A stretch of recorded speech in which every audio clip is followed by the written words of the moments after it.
عن هذا التحايل التحكيمي، نتحدث أيضا ونقولها بصريح العبارة: لم نكن ننتظر الكثير من هذه الكان 2025، وننتظر كأس إفريقيا أخرى أين تكون الظروف منطقية، أو يكون الحديث كرة القدم. وأيضا عندما تستعيد كرة القدم الإفريقية مصيرها بيدها، وأن تتخلص الكاف من التبعية للأشخاص. هذا هو رأيي الذي خرجت به من هذه الكان ومما حدث اليوم في مباراة الجزائر نيجيريا. لا نقول أن نيجيريا ليست منتخبا قويا، بل هي كذلك واستحقت التأهل أيضا، لكن حتى المنتخب الوطني الجزائري ذبح اليوم تحكيميا. جمال بالعمري، ماذا يمكن أن نقول عن هذه الكان؟ صراحة ليلى قلت كل شيء، والآن نشوف أنه الخبايا ما رجعتش خبايا في البلد هذا المنظم. أتوقع أنه ما راحش نتكلم كثير، ما نحبش نشكي بزاف، يعني لاعب ما نحبش ندخل في هذا نبان باللي انهزامي. لكن أنا عندي رسالة للاعبين: ثقوا في أنفسكم، ثقوا في العمل، ثقوا في الشعب هذا. احنا واثقين فيكم، ماشي بيسك ربحتوا ولا خسرتوا، واثقين فيكم لأنكم تمثلوا العالم هذا. خليني نقول لهم جمال، هذا الإعلام عمره ما يطيح. الإعلام هذا يمثلوا، وأنا نشوف من الأحسن يدخلوا بلادهم، بلاد العزة والكرامة وبلاد الأساطير. يدخلوا بلادهم معزين وكرامة. خلاص عيينا من هذه الكان هذه، والله غير عييت أنا. تقلقت شويه من الحكم هذا، تقلقت كثير، لان انا صراحه لو كنت في الملعب ممكن نخرج باحمر. انا مع الكاركتر اللي عندي. برافو اللاعبين، لعبوا ضد الهاجس البدني، ولعبوا ضد الحكم، لعبوا ضد الجمهور الغايب، لعبوا ضد حرب اعلاميه نفسيه قذره صراحه، ما سمحوا لي على الكلمه. انا نتوقع انه والله يرجعوا لبلادهم احسن. والله ما عندوش باش ربحنا اشياء كثيره، ربحنا جيل مليح، ربحنا مدرب مليح. ماشي مباراة اللي تبدل الفكرة تاعنا اللي بدينا بها ولا اللي كانت إلى قبل المباراة. توقع نقول لهم أنا يعطيكم الصحة، احنا رانا فخورين بكم. وهاد الزوج هذا اللي راهم هنا هذوما حليليين، وعشناهم ونزيدوا نجيبوا التالتة كي تكون في بلاد فيها منطق. صغار وعشناهم، لعبناهم وشفناهم، كأس العرب شفناه. يعني دائما احنا السباقين في الألقاب والأفراح الحمد لله. وخلاص هذه الامور جمال تكتيكيا فنيا والله ما نتكلم اليوم صراحه، نبقى ساكت من هذا الجانب. اذا الاخوه عندهم شيء انا اظن كلامك في البدايه كلام جوهري ومفيد جدا. لماذا؟ لان درتي خلاصه كامله. لان في نهايه المطاف نعم كره القدم فيها هزايم مرة وهزايم مسجعة. لماذا؟ لأن الفريق الوطني لاعب ضد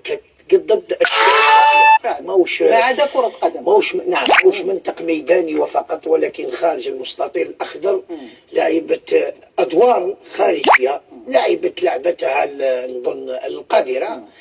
ومن هذا الباب أقول أن الفريق الوطني له من الإمكانات. نعم دورة مشرفة إذا قارناها بالدورات الأخيرة والخرجات السريعة، لكن لم تكن منتظرة.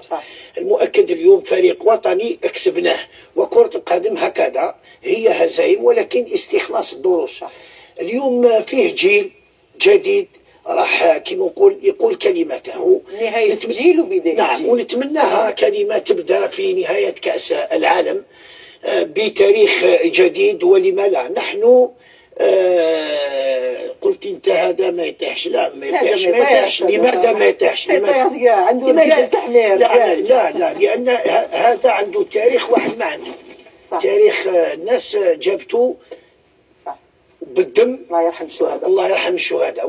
ولذا أقول كلام اللي تفضلتي به، أقول كلام هايل. المقابلة تاع اليوم نعم هنيئا للفريق النيجيري، لأن نظن كان في مجريات اللقاء كلها لصالحه، ولكن أحسن لاعب داخل الميدان هو الحكم اللي تغاضى على ضربة جزاء اللي كانت تقدر تغير مجريات اللقاء، وكذلك غرفة الفار اللي كانت مساندة للحكم.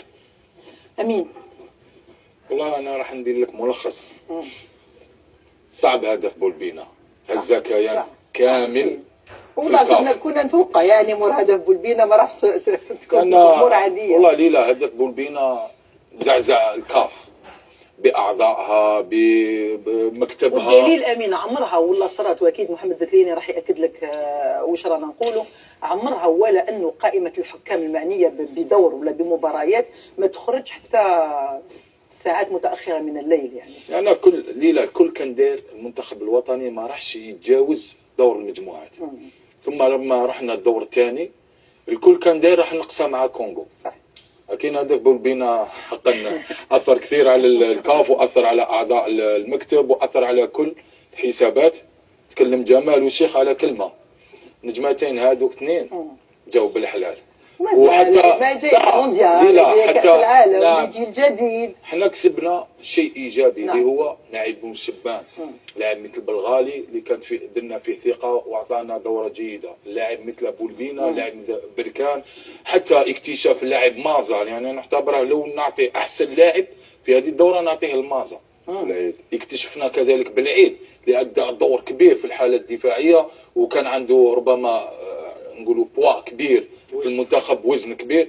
اكتشفنا عده اشياء. ليله 4 أشهر راح نلعب كاس العالم. هذا اللي راح يخلينا باش احنا راسنا دائما مرفوع. اكيد يعني منتخبنا الوطني وبلادنا الجزائر دائما راسها مرفوع.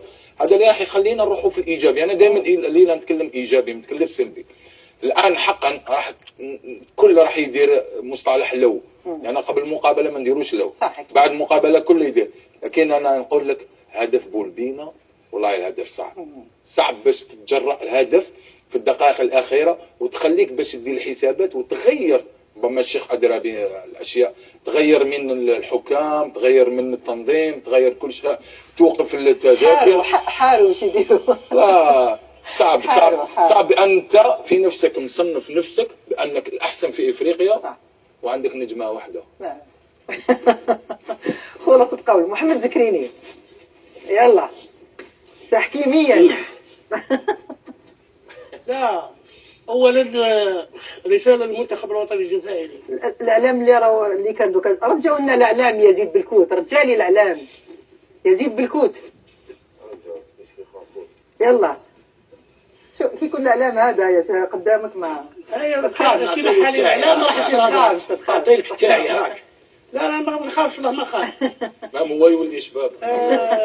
المنتخب الوطني كل اللاعبين، الطاقم الفني، الطاقم الطبي، الاداري، كلكم شرفتم الجزائر، رفعتم هذه الرايه خفاقه في السماء الذين كانوا لا يريدوننا ان نذهب بعيدا في هذه الدوره، ولكن لم ننهزم على ارضيه الميدان، لم ننهزم على البساط الاخضر، بل هزمونا الحكام. وأنا كنت أعرف، الآن أتكلم بهدوء وهدوء، لأنني كنت أعرف كيف تسير الأمور، كيف تدور الأمور، كيف التدخلات الخارجية. نعرف أن الحكم الذي يدير زبرة قد الدنيا. محمد زكرياني ما قلته في برنامج الأمس حول التحكيم، يعني شكوكنا ما كانتش لماذا؟ لأن الحكم الذي يدير فضائح في المباراة ويكرم بمباراة أكثر منها، ما معناها؟ معناها أن هؤلاء الحكام موجودين لمهمة مخصصة، ألا وهي بكل الظروف بكل الأحوال لابد عليكم أن تقصوا المنتخب الوطني. أنا تلقيت مكالمات وتلقيت رسائل من عند من؟ جمال الغندور الحكم الدولي المصري، عادل زهمول الحكم الدولي التونسي، محمد تمومي الحكم الدولي الليبي، كلهم والله مكتوب فضائح، فضيحة تحكيمية، والله العظيم هاي هنا مكتوبة فضيحة تحكيمية. كل العالم العربي كلهم يشهدوا أن المنتخب، بعض الناس سيقولون اليوم تقنيا، والتقنيين موجودين، أن المنتخب الوطني لم يكن في المستوى، لا، ولكن من ابتداء من الدقيقة الثانية وأنت تهاجم فيه ولا تعطيني ضربة جزاء لما كنا 0-0، فرق شاسع. أنا أعرف، أنا حكمت 25 سنة في الميادين، أنا نعرف الفرق. في البداية تصفر تعطيه ضربة جزاء، راح المباراة من التقنين تتغير. لما تعطيني بطاقة صفراء غير مستحقة العمورة تتغير الأمور. لما محرز في هجمة واعدة متوجه نحو المرمى. شوف ضربة جزاء. انظر يا عالم، انظروا يا عالم، كنا 0